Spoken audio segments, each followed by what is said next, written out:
भक्ति वेदांत वामन गोसाई महाराज की जय। नित्य विश्व विष्णुपाद अष्टोत्तर शतस्मर शिल भक्ति वेदांत स्वामी महाराज शिल प्रभुपाद की जय।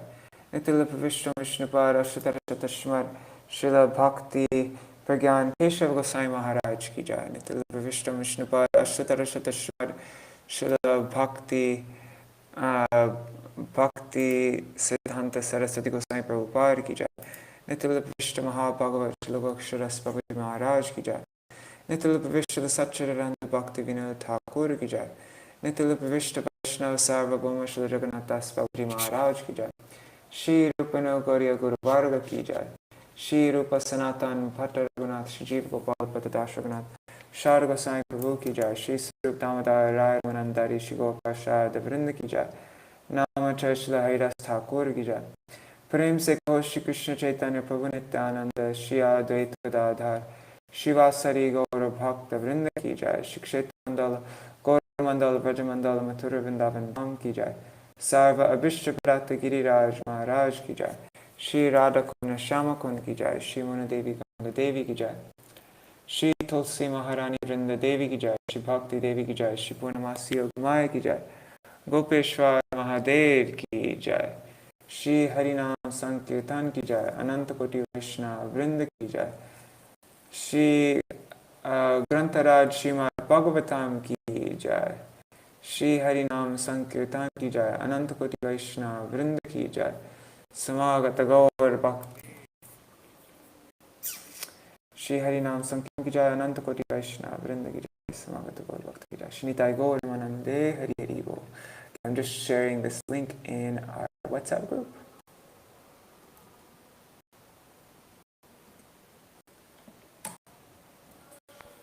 All right. Now,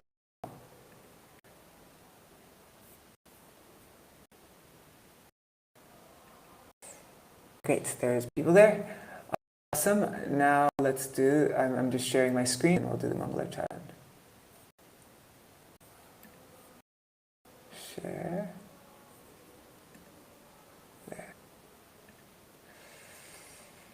Om Jnanatimirandasya Jnananjana Shalakaya Kshurunmilitam Yena Tasmai Shri Guruve Namaha. Namo Om Vishnu Padaya Radhikaya Priyatmane Shri Srimad Bhakti Vedanta Narayaniti Namine. Namo Om Vishnu Padaya Krishna Prishtaya Bhutale Srimate Bhakti Vedanta Swaminiti Namine. Vanchakalpatarubhyashta kripa sindhubhya eva cha patitanam pavanebhyo vaishnavebhyo namo namaha. Namo mahavadanyaya Krishna prema pradayate Krishnaya Krishna chaitanya namne gauratishe namaha. Guruve gaurachandraya radhikaya tadalaya Krishnaya Krishna bhaktaya tarbhaktaya namo namaha. Yam pravrajantam anupetam apeta krityam dvaipayano virahakatara ajuhavo putreti tanmayataya taravo bhinedustang sarvabhuta hridaya munimanatosmi.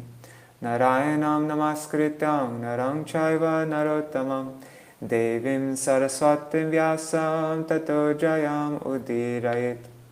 Shrinvatang Swakata Krishna Punya Shravana Kirtana Hridantasto Hyabhadrani Vidhunoti Surit Satam. Nashta Prayeshvabhadreshu Nityang Bhagavata Sevaya Bhagavatuttama Shloke Bhaktir Bhavati Naishtaki.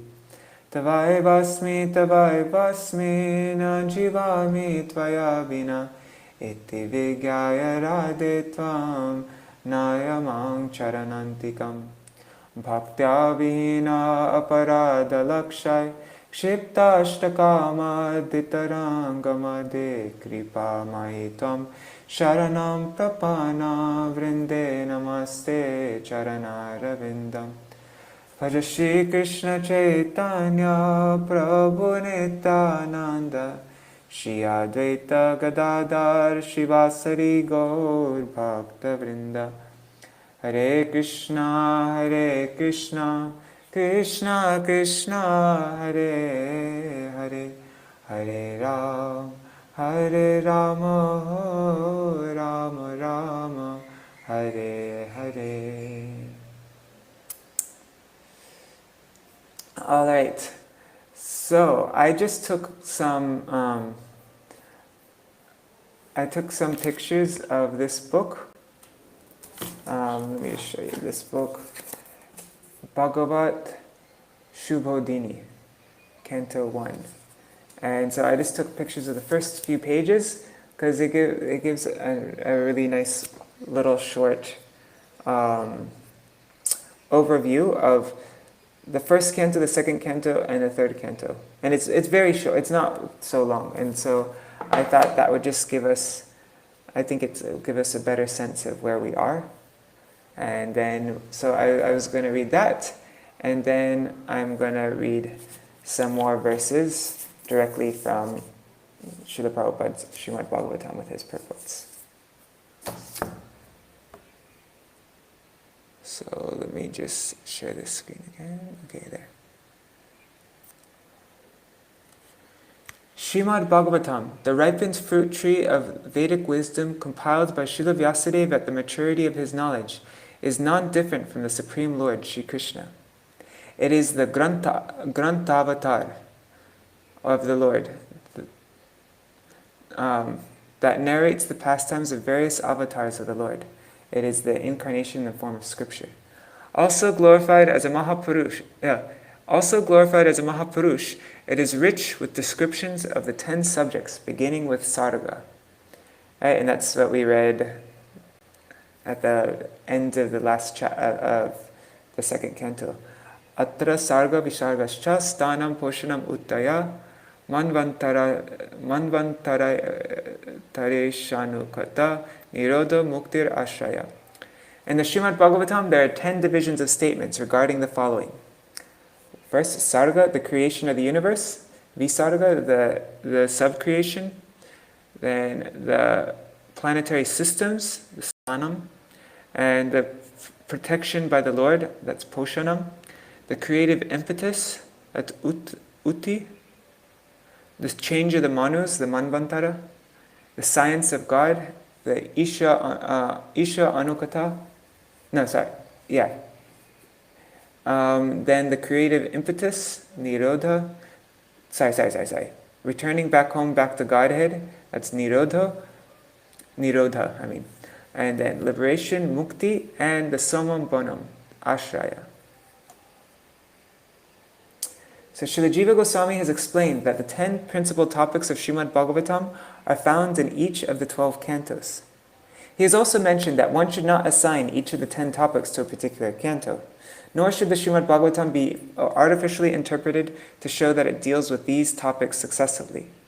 The simple fact is that all the aspects of knowledge important to human beings, summarized in the 10 categories mentioned above, are described with various degrees of emphasis and analysis through the Srimad Bhagavatam. That's from purport to Srimad Bhagavatam. That's 12th canto purport, so not Srila Prabhupada's purport.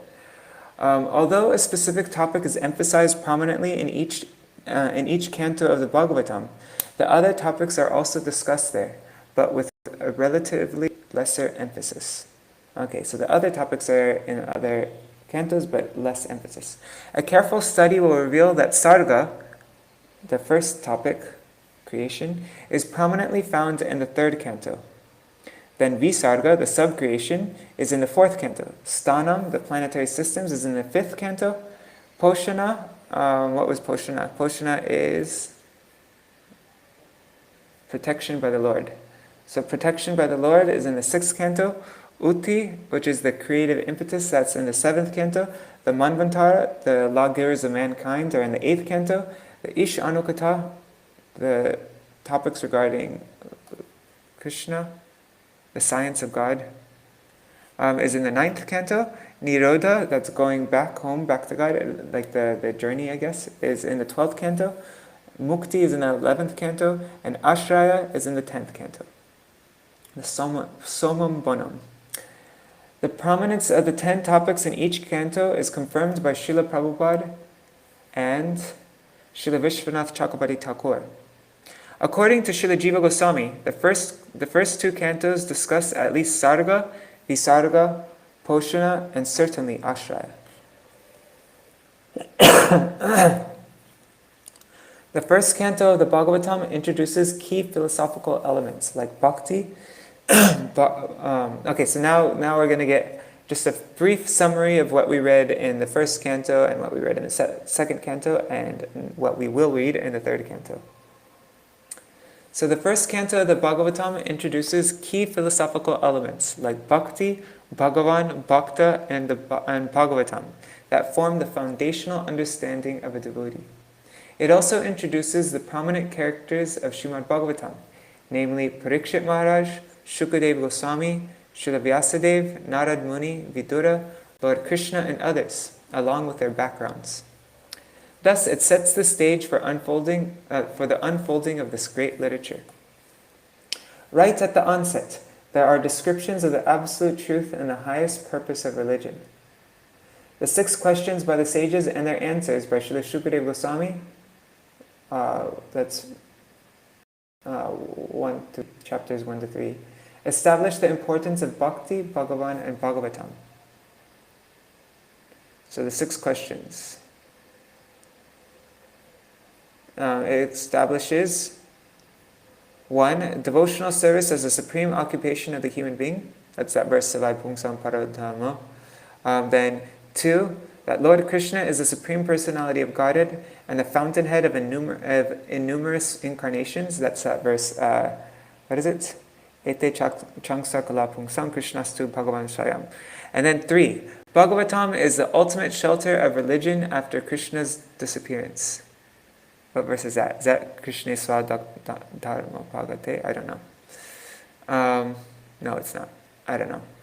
The rest of the canto majorly deals with answering the key questions asked by the sages about the history of the Bhagavatam, the birth and activities of Parikshit Maharaj, and his meeting with Shukadeva Goswami. While presenting the history of the appearance of Bhagavatam, chapters 4 to 7 for the first canto, Sutta Goswami also gives the backgrounds of Srila Vyasadeva and Narad Muni and the parampara of the Bhagavatam. Then, leading up to the birth of Parikshit, chapter 12, we find the prayers of Queen Kunti, chapter 8, and the departure of the prayers and the departure and prayers of Bhishma, chapter 9, that demonstrate the glory of a surrendered devotee.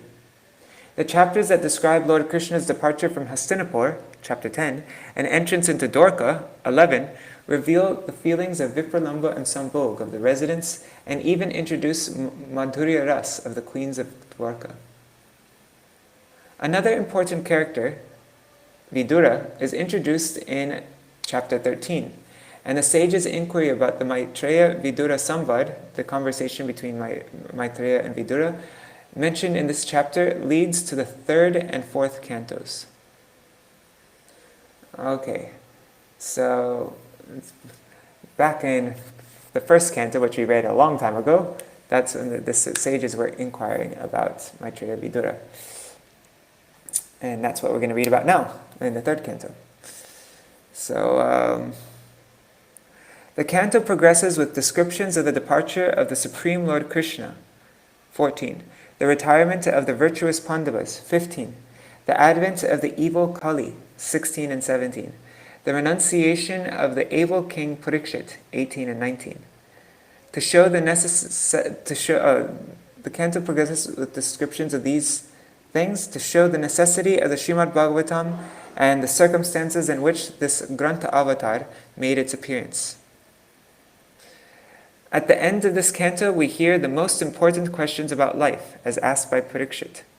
Thus, the first canto, with all its wonderful aspects, serves as an excellent introduction to the great transcendental text of Srimad-Bhagavatam. Okay, so that was a whole summary of the first canto. Now here's a summary of the second canto. which we just read. The second canto, in its initial chapters 1 to 3, criticizes the Griha Medi and presents the Virat Rup, the universal form, and Paramatma forms of the Lord, as subjects of meditation for attached and detached yogis, respectively. Okay, so the Virat Rup is for attached yogis, and the Paramatma forms is for the detached yogis. It establishes the supremacy of Bhakti Yoga over many other processes, such as Ashtanga Yoga, Karma Kanda, and deity worship. The questions asked by Parikshit Maharaj, 2.4, and Narad Muni, 2.5, chapter 4 and chapter 5, about the creation begin with the topic of Sarga.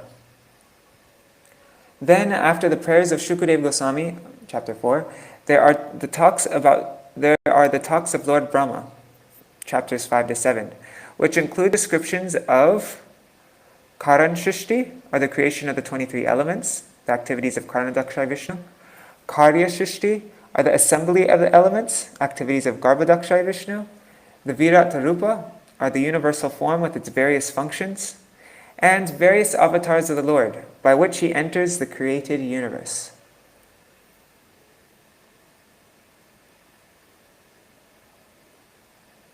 Okay, all of these reveal once again, both directly and rhetorically, that Lord Krishna is the Supreme Lord and original source of everything that exists.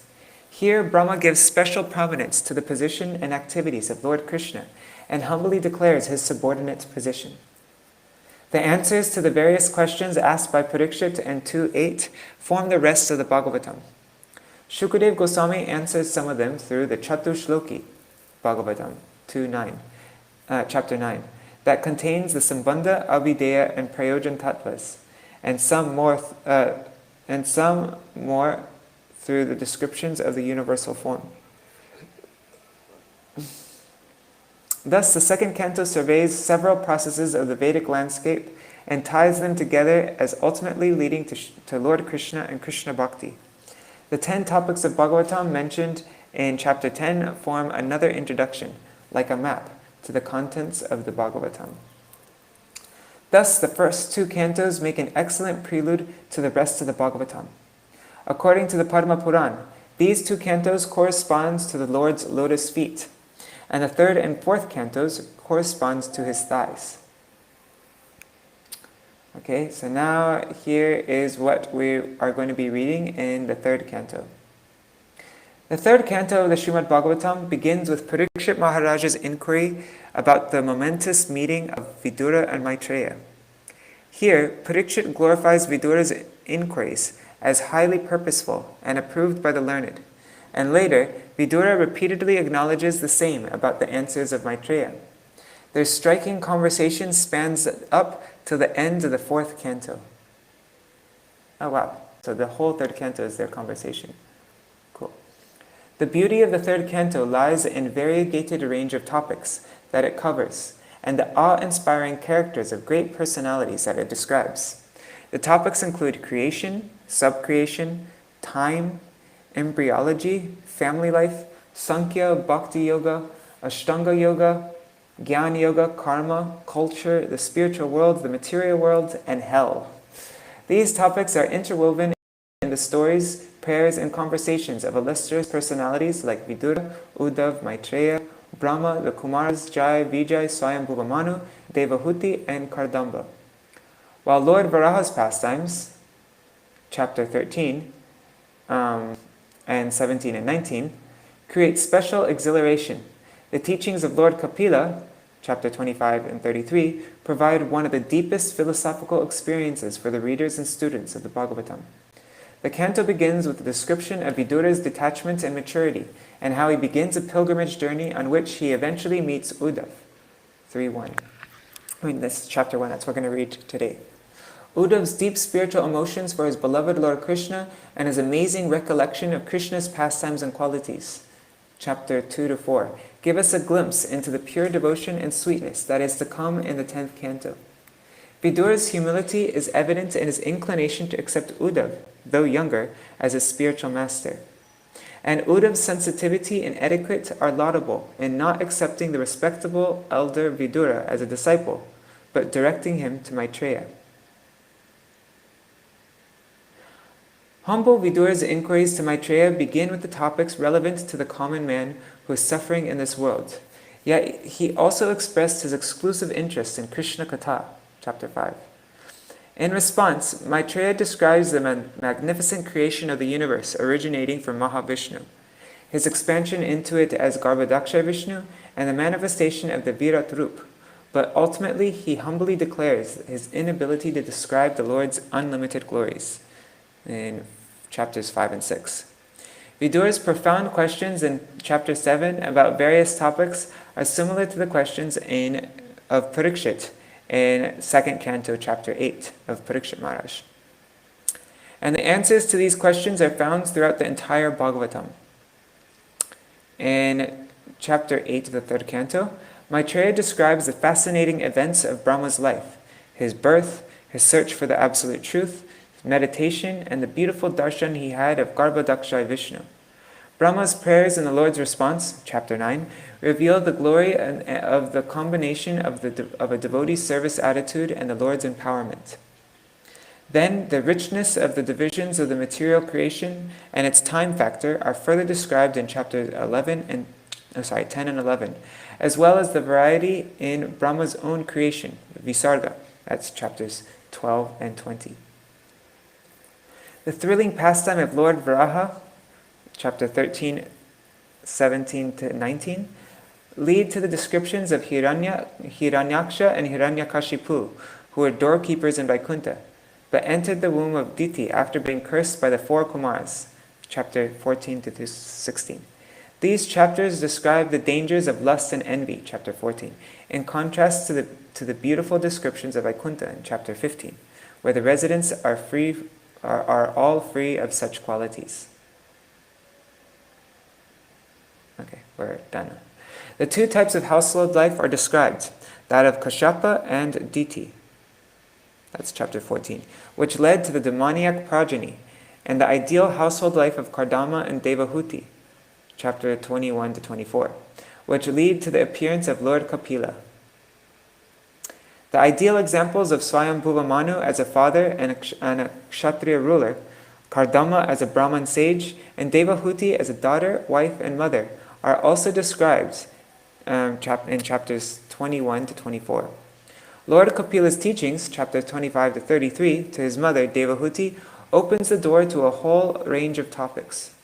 His teachings, in essence, repeatedly glorify the path of Bhakti Yoga while comparing and contrasting it to other processes like Ashtanga Yoga and Jnana Yoga. Within these teachings are descriptions of the Jiva, or living entity, Prakriti, or material nature, in which all the elements are described in terms of Sankhya philosophy, Purusha, or the Supreme Lord, Kala, or the time factor, Sanskriti, or the continual birth and death of the Jiva, that's chapters 31, 32, various classes of bhakti, a limb-by-limb description of the Lord's form, good and bad association, and embryology.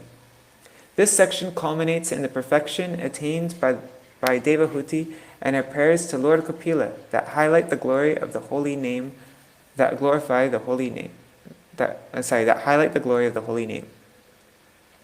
In this volume of Bhagavat Shubhodhini, the third canto is presented in a simple and lucid manner to assist the reader in further understanding it. Especially the technical aspects of Sarga, Visarga, and Lord Kapila's teachings are presented with simplified tables and flowcharts in the overview section. Other vital topics are presented in the thematic compilation section. Furthermore, the special verses and appendix sections are provided to enhance the reader's appreciation of the third canto. Alright, so now we have an idea of what we're going to be reading. So yesterday, these are the chapters. This is the third canto at a glance. So today we're reading, being insulted by Duryodhan, Vidura gives up his house, goes for pilgrimage, meets Uddhav, and inquires from him about Krishna, the Yadus, and the Kurus. That's this first chapter. That's what we're reading today.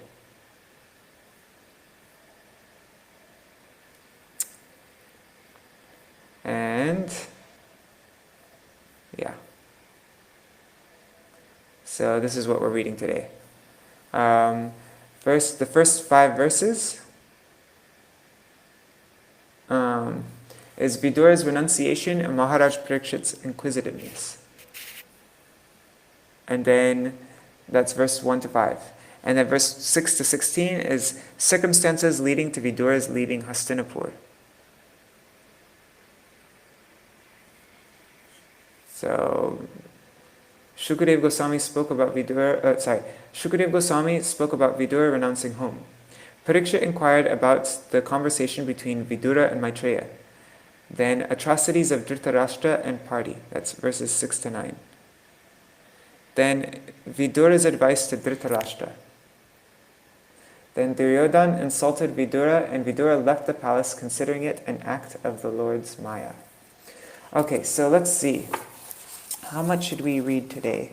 Let's see. I'm just chapter 1 is questions by Vidura. So yesterday we just read the first 4 verses. But okay, so 1, 2, 3, 4, 5, 6, 7, 8.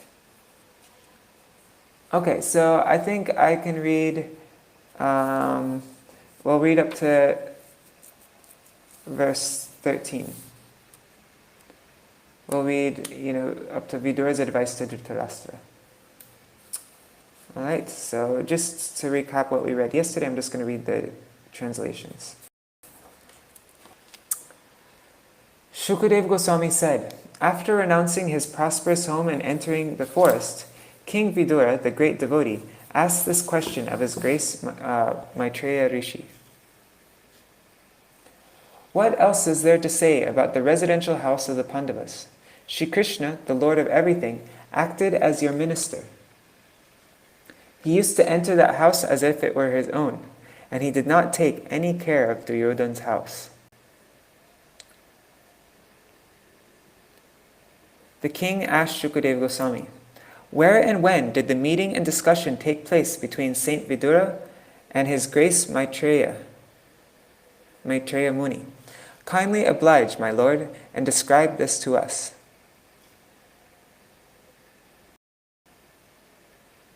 Saint Vidura was a great and pure devotee of the Lord, and therefore his questions to His Grace Rishi Maitreya must have been very purposeful, on the highest level, and approved by learned circles.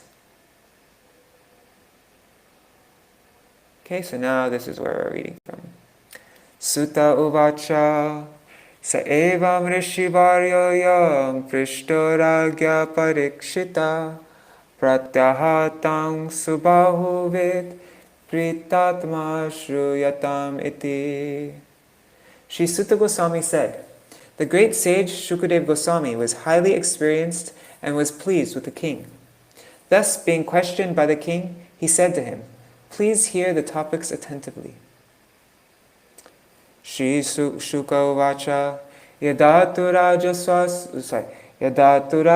Swasutan Asadun Pungshnan Nadharmena Vinashta Drishti Braturya Vishtasya Sutan Vibandun Praveshya Laksha Bhavane Dadarha.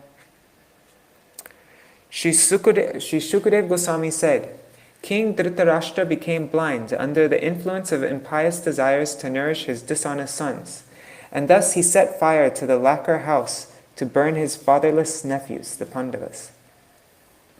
Purport by Srila Prabhupada. Dhritarashtra was blind from birth, but his blindness in committing impious activities to support his dishonest sons was a great blindness that his physical was a greater blindness than his physical lack of eyesight. The physical lack of sight does not bar one from spiritual progress, but when one is blind spiritually, even though physically fit, that blindness is dangerously detrimental to the progressive path of human life.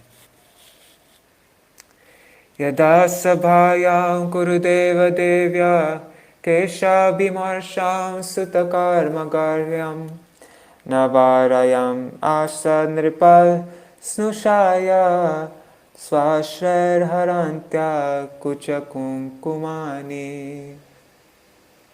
The king did not forbid his son Dushashan's abominable action of grabbing the hair of Draupadi, the wife of the godly king Yudhishthir, even though her tears washed the red dust on her breast.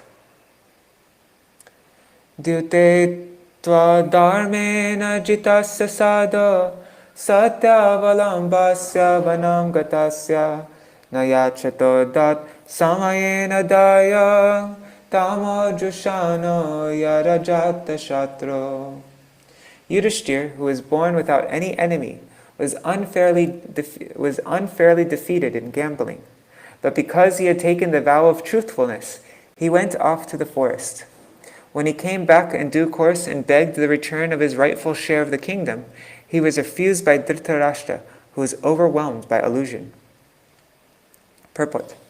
Maharaj Yudhishthir was the rightful heir to his father's kingdom, but just to favor his own sons, headed by Duryodhan, Dhritarashtra, Maharaj Yudhishthir's uncle, adopted various unfair means to cheat his nephews of their rightful share of the kingdom. At last, the Pandavas demanded only 5 villages, one for each of the 5 brothers, but that was also refused by the usurpers. This incident led to the war of Kurukshetra. The battle of Kurukshetra, therefore, was induced by the Kurus and not the Pandavas. As Kshatriyas, the proper livelihood of the Pandavas was only to rule, and not to accept any other occupation. A Brahmin, Kshatriya, or Vaishya will not accept employment for his livelihood under any circumstances. Yada chaparta prahita sabhaya jagar gururyani jagara Krishna natani pungsam amritayanani rajo rumene kshatapunyalesha. Lord Krishna was sent by Arjuna into the assembly as the spiritual master of the whole world, and although his words were heard by some, like Bhishma, as pure nectar, it was not so for the others, who were completely bereft of the last farthing of past pious works. The king, Dhritarashtra or Duryodhan, did not take the words of Lord Krishna very seriously.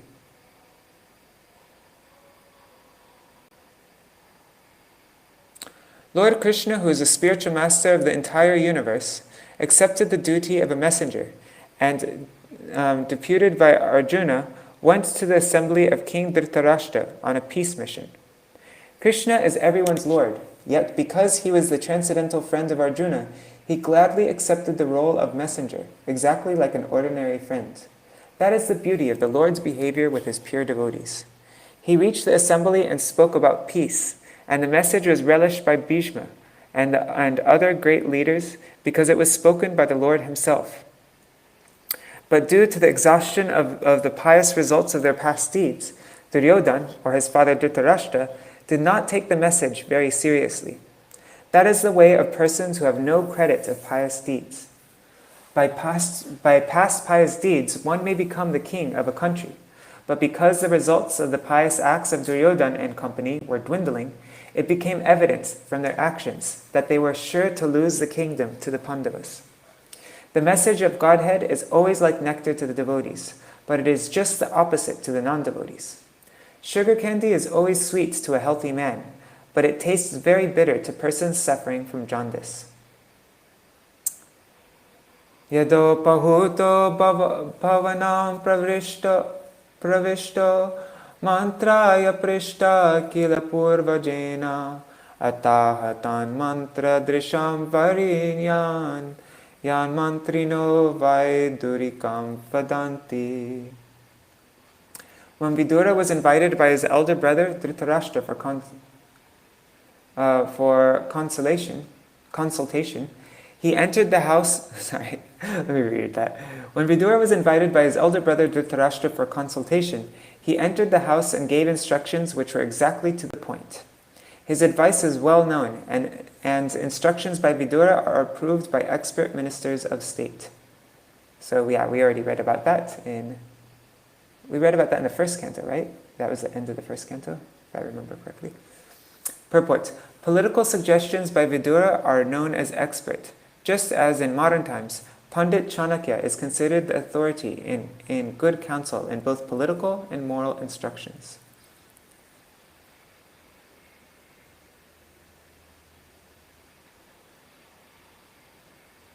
Let's read a little bit more. Let's read up to... Oh no, I already said it. We're going to read up to 13. Okay. Ajata shatra pratiyachadayam titikshata durvishagham tabagha sahanujo yatra vrikodarahi shvasanrusha yatvam alam vibheshi. Vidura said, "You must now return the legitimate share to Yudhishthir, who has no enemies and who has been forbearing through untold sufferings due to your offenses. He is waiting with his younger brothers, among whom is the revengeful Bhima, breathing heavily like a snake. Surely you are afraid of him." Partangstu devo bhagavan mukundo grihitavan shakshiti deva deva aste swapuryam yadu deva devo vinirjita shesha nrideva deva. Lord Krishna, the personality of Godhead, has accepted the sons of Pritha as his kingsmen, and all the kings of the world are with Lord Sri Krishna. He is present in his home with all his family members, the kings and princes of the Yadu dynasty, who have conquered an unlimited number of rulers, and he is their lord. Purport. Vidura gave Dhritarashtra very good counsel regarding political alliance with the sons of Pritha, the Pandavas. The first thing he said was that Lord Krishna was intimately related with him as their cousin.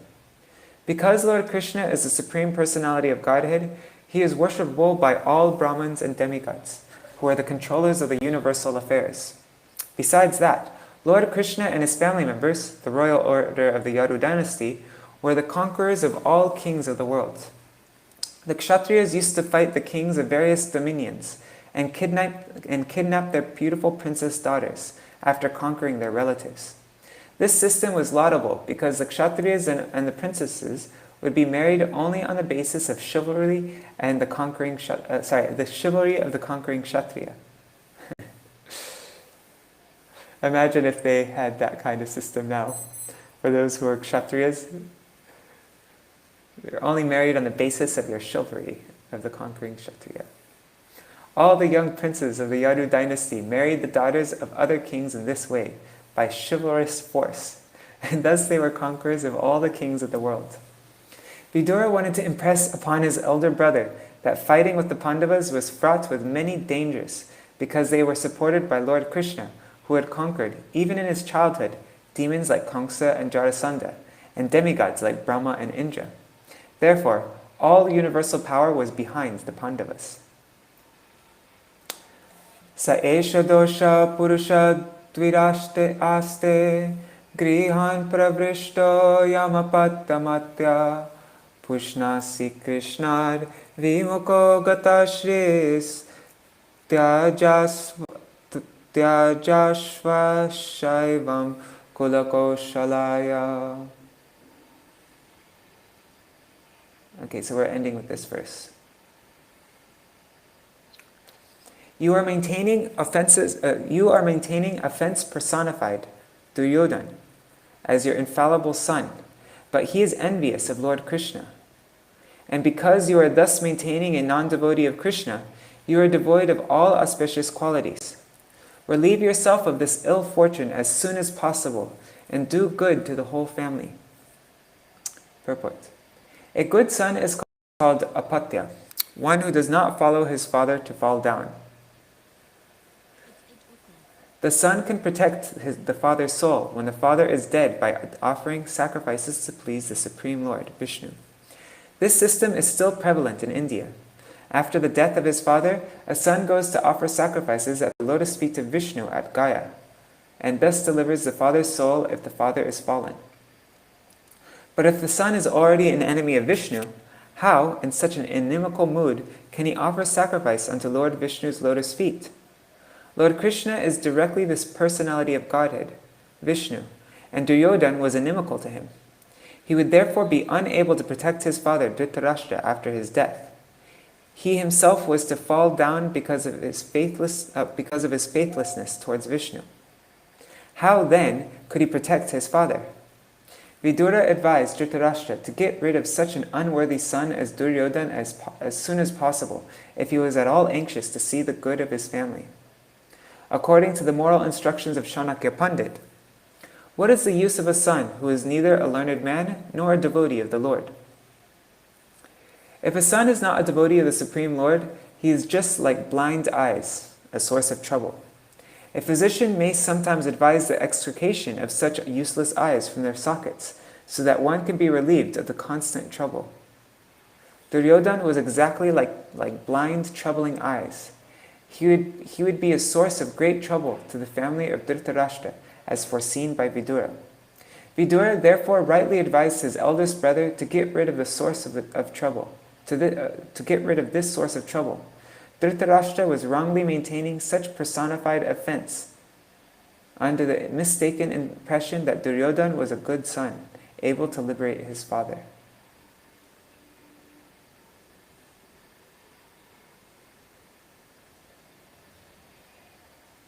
Actually, let's read verse 14 also. Etuchivangstatra suyodhanena pravridakopa spurita dharena asatkrita sat sprihaniya shila kshata sakarna nuja sobalena. While speaking thus, Vidura, whose personal characters was esteemed by respectable persons, was insulted by Duryodhana, who was swollen with anger and whose lips were trembling. Duryodhana was in company with Karna, his youngest brothers, and his maternal uncle Shakuni.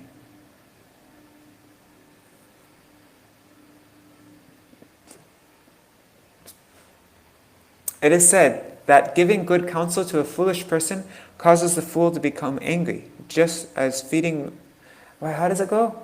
Oh God, I used to know that verse. I can't think of it right now. Upadesho hi murkanam. I can't remember it. Anyways, it's a saying. It's not a verse. It's a saying. Anyways, it is said that giving good counsel to a foolish person causes the fool to become angry, just as feeding milk to a snake only increases its venomous poison. Saint Vidura was so honorable that his character was looked up to by all respectable persons. But Duryodhana was so foolish that he dared to insult Vidura. This was due to his bad association with Shakuni, his maternal uncle, as well as with his friend Karna, who always encouraged Duryodhana in his nefarious acts.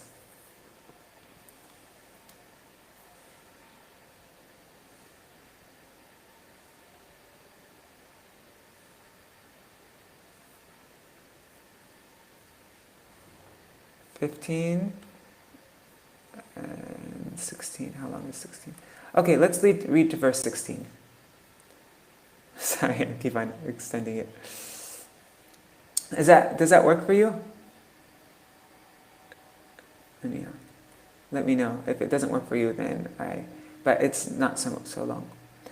Ka'enam atra pajuhava jimam tasya sutam yar balinaiva pushta tasmin pratipa parakrita aste nirvasyatam ashu purach chvasana. Who asked him to come here? The son of a kept mistress. He is so crooked that he spies in the interest of the enemy against those on whose support he has grown up. Toss him out of the palace immediately and leave him with only his breath. That was what Duryodhana is criticizing Vidura. Purport. When getting married, the Kshatriya kings would take on several other youthful girls along with the married princesses. These girl attendants of the king were known as dasis, or attendant mistresses. By intimate association with the king, the dasis would get sons. Such sons were called dasi putras. They had no claim to a royal position, but they would get maintenance and other facilities just like princes. Vidura was the son of such a dasi, and he was thus not counted amongst the Kshatriyas. King Dhritarashtra was very affectionate towards his younger Dasiputra brother, Vidura, and Vidura was a great friend and philosophical advisor to Dhritarashtra. Duryodhana knew very well that Vidura was a great soul and well-wisher, but unfortunately, he used strong words to hurt his innocent uncle. Duryodhana not only attacked Vidura's birth, but also called him an infidel because he seemed to support the cause of Yudhishthir, whom Duryodhana considered his enemy. He desired that Vidura immediately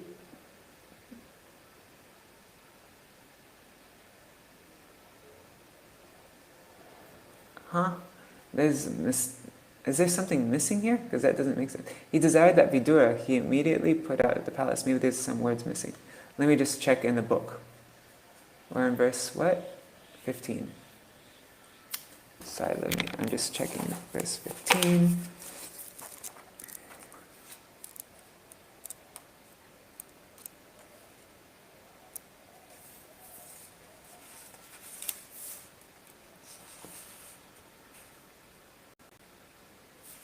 Okay. Yudhishthir, whom Duryodhana considered the enemy.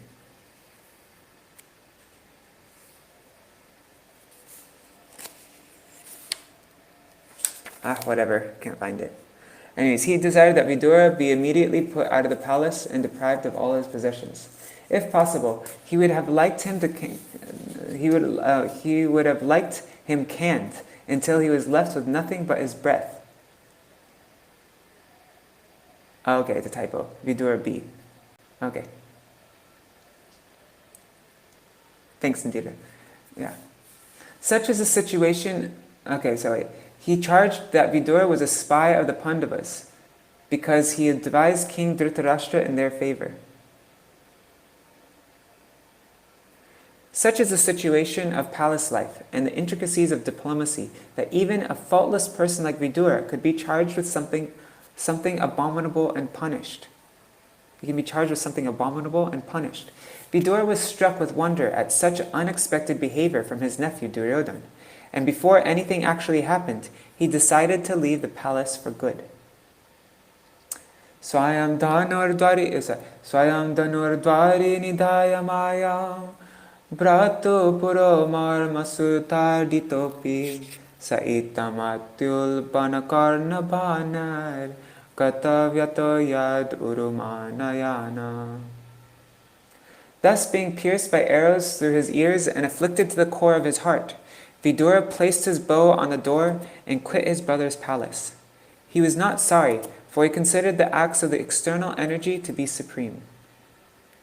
Purport. A pure devotee of the Lord is never perturbed by an awkward position created by the external energy of the Lord. In Bhagavad Gita 3.27, it is stated, Prakrite kriyamanani gunai karmani sarvasa ahankara vimuratma kartaham iti manyate. The conditioned soul is absorbed in material existence. The conditioned soul is absorbed in material existence under the influence of different modes of external energy. Absorbed in the false ego, he thinks that he is doing everything by himself. The external energy of the Lord, the material nature, is fully under the control of the Supreme Lord, and the conditioned soul is fully under the grip of the external energy. Therefore, the conditioned soul is fully under the control of the law of the Lord. But due to illusion only, he thinks himself independent in his activities.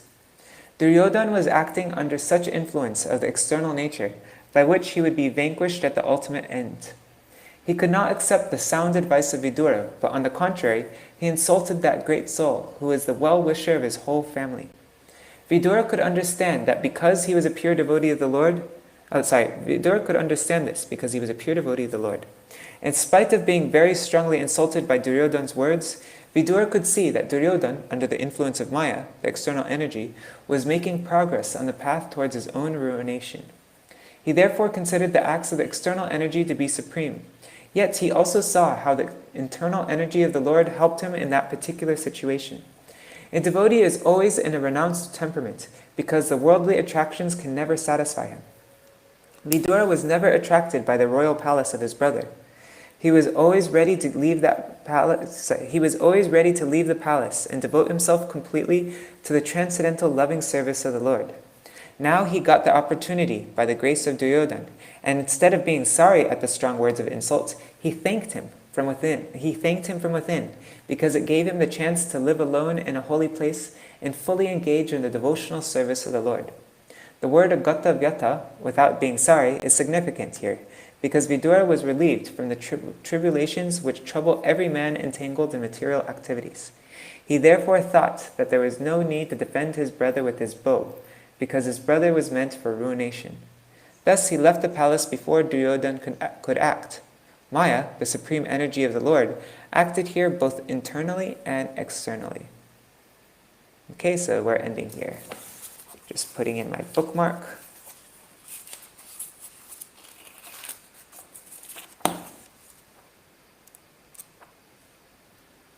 "17.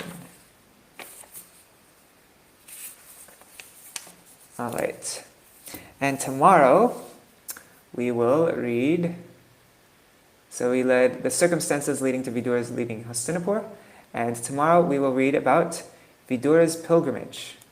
How he traveled to different places like Prabhas, places on the banks of the Saraswati, visited temples and deities of Lord Vishnu, and then at Prabhas, Vidura came to know that all of his relatives died, and then Vidura met Uddhav at the bank of the Yamuna. Then we'll read about Vidura's inquiries from Uddhav about the welfare of the Yadus and Kurus, and then Vidura's request to hear about Krishna. All right.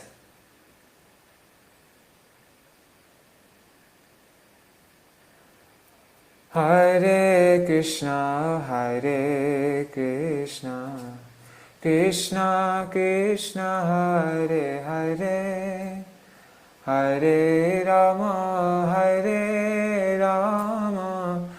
Rama Rama, Hare Hare, Hare Krishna, Krishna Krishna, Hare Hare, Hare Rama, Rama Rama, Hare Hare, Hare Krishna, Krishna Krishna, Hare Hare, Hare Rama, Rama Rama, Hare Hare. Nitai Gaur Hari Bol, Hari Bol, Hari Bol, Nitai Gaur Hari Bol, Nitai Gaur Hari Bol, Hari Bol, Hari Bol, Hari Bol. Shri Nitai Gaur Premanande, Hari Hari Bol. Jai Shri Shri Guru Gauranga Giridhari, Shri Shri Radha Vinod Bihari Ju ki Jai. Shri Govinda Gopinath Maran Mohan Ju ki Jai. Sorry. Shri Shri Radha Damatar Ju ki Jai. Nitilapa Vishwam Vishnupad Ashtatara Shatashmad Shila Bhakti Vedanta Narayan Goswami Maharaj Shila Gurudev ki Jai. Nitilapa Vishwam Vishnupad Shila Bhakti Vedanta Swami Maharaj Shila Prabhupada ki Jai. Nitilapa Vishwam Vishnupad Shila Bhakti Pragyan Keshav Goswami Maharaj ki Jai. Nitilapa Vishwam Vishnupad Shila Bhakti Siddhanta Saraswati Goswami Prabhupada ki Jai. Shila Gokshara Babaji Maharaj ki Jai. Shila Satchidananda Bhakti Vinod Thakur ki Jai. Shila Jagannath Das Babaji Maharaj ki Jai.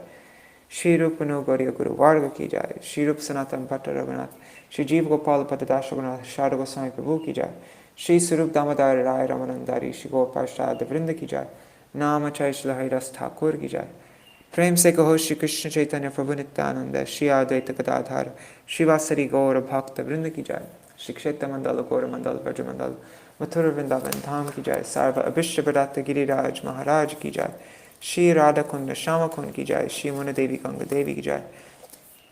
Shri Tulsi Maharani Vrinda Devi ki Jai. Shri Bhakti Devi ki Jai. Shri Purnamasi Yoga Maya ki Jai. Gopeshwar Mahadev ki Jai. Shri Harinam Sankirtan ki Jai. Ananta Koti Vaishnava Vrinda ki jai, Samagata Gaura Bhakta Vrinda ki jai. Shri Grantaraj Srimad-Bhagavatam ki jai. Harinam Sankirtan ki jai, Ananta Koti Vaishnava Vrinda ki jai. Shinitai Gaura Premanande Hari Hari Bol. Alright, Indira, Hari Bol. And since it's just you and me reading, pretty much, I mean, sometimes somebody else comes on, sometimes a couple more people, but you let me know whenever you're not, like, if you're ever not free to read. Yeah.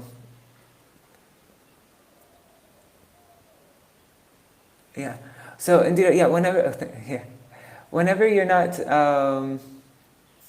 whenever you're not free to read, you know, like you're going on parikama somewhere, or, you know, you're going to the doctor or whatever, just let me know and I can read something else. So that way you don't need to always catch up or whatever, you know, whenever you miss. But because it's pretty much just you and me anyways. And yeah, there's plenty of other things for me to read also. So, or maybe like whenever you're not available, then I can just, you know, read these different summaries and things like that also. So, all right.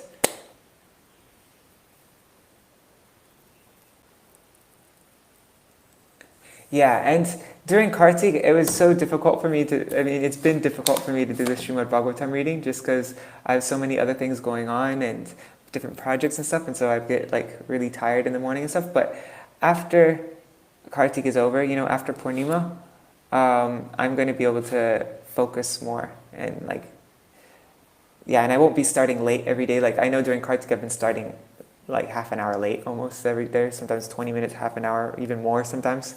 But after Kartik, I'll be able to start on time. I won't be doing that whole long kirtan session in the morning and everything like that. So, yeah. All right. Hari Bol. I'm going to close out now.